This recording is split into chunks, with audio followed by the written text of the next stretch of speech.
নমস্কার বন্ধুরা, আজ একটি নতুন ডিজাইন নিয়ে এসেছি। এটি হচ্ছে দুটি পাতার মধ্যে একটি ফুল। প্রথমে সেলাই করার সময় শুরু করেছি, প্রথমে নিচ থেকে এক ঘর নিয়েছি সেলাই করে, তারপরে এক ঘরের উপরে তিন ঘর, দুদিকে দুটো বেড়ে গেছে তিন ঘর। তিন ঘর উপরের লাইনে ডান দিকে যে এক ঘর, এর উপর থেকে শুরু করছি। প্রথমে এক ঘর, তারপর দু ঘর, বাদিকটা ঠিক আছে, তারপর তিন ঘর। এরপরে বাদিক থেকে একটা কমে ডান দিকে দুটো বেড়ে গেছে, বেড়ে গিয়ে চার ঘর হয়ে গেছে। তারপর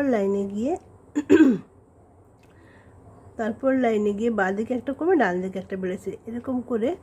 এরপরের লাইনে আবার বাঁদিকে একটা কমে গিয়ে ডান দিকে দুটো বেড়েছে। তারপর লাইনে বাঁদিকে একটা কমে ডান দিকে একটা বেড়েছে, এরকম পরপর দু লাইন। তারপর দু ঘর, আবার একটা কমে দু ঘরে দু লাইন, তারপরে ডান দিকে পরপর দুটো একটা। এভাবে এ পাশের পাতাটা শেষ হয়েছে। আর এই পাশের পাতাটা করার সময় আমি প্রথমে যে তিন ঘরের দু ঘর ডান দিকে বাদ দিয়ে বাঁ দিকের ঘরটার উপরে প্রথমে একটা ক্রস করেছি, তারপরে এর উপরে গিয়ে ডান দিকটা একটু সমান রেখে পরপর দু ঘর, তারপরে তিন ঘর, একটা বেড়ে গেছে এদিকে। তারপরে লাইনে ডান দিকে একটা কমিয়ে বাঁ দিকে আমি দুটো বাড়িয়ে দিয়েছি।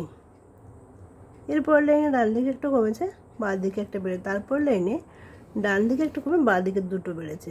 এরপর লাইনে ডান দিকে একটা কমে বাঁ দিকে একটা বেড়েছে, এগুলো সব পাঁচ ঘর করে। তারপর লাইনে চার ঘর, এখানে ডান দিকটা কমেছে, বাঁ দিকে আর বাড়েনি। তারপর লাইনে ডান দিক থেকে দুটো ছেড়ে দু ঘর, এরপরে দু ঘরের উপরে ডান দিকে একটা ছেড়ে দিয়ে দু ঘরে একটা বেড়ে গেছে, এরকম পরপর দু লাইন। তারপরে ডান দিকের ঘরটাকে বাদ দিয়ে বাঁ দিকের ঘরের উপরে দুটো করেছি এবং কর্নারে একটা। এভাবে দুদিকে দুটো পাতা শেষ করেছি। পাতাটা যখন হয়ে গেছে, এবার ফুলটা শুরু করেছি। এই যে এখানে এক লাইন, দু লাইন, তিন লাইন, চার লাইন বাদ দিয়ে প্রথমে একটা ক্রস করেছি। তারপর এক ঘরের উপরে তিন ঘর, দুদিকে দুটো বেড়ে গিয়ে, তারপরে আবার দুদিকে দুটো বেড়ে গিয়ে পাঁচ ঘর।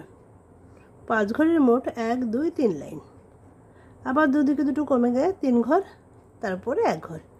এইভাবে এই পাপড়িটা করছি। একইভাবে এই পাপড়ির এই কর্নার থেকে এক ঘর, তিন ঘর, পাঁচ ঘরে তিন লাইন, তিন ঘর, এক ঘর। উপরের দিকেও একইভাবে এক, তিন, পাঁচ ঘরে তিন লাইন, তিন ঘর, এক ঘর। এবার সেই একইভাবে করেছি পুরোটা সেলাই।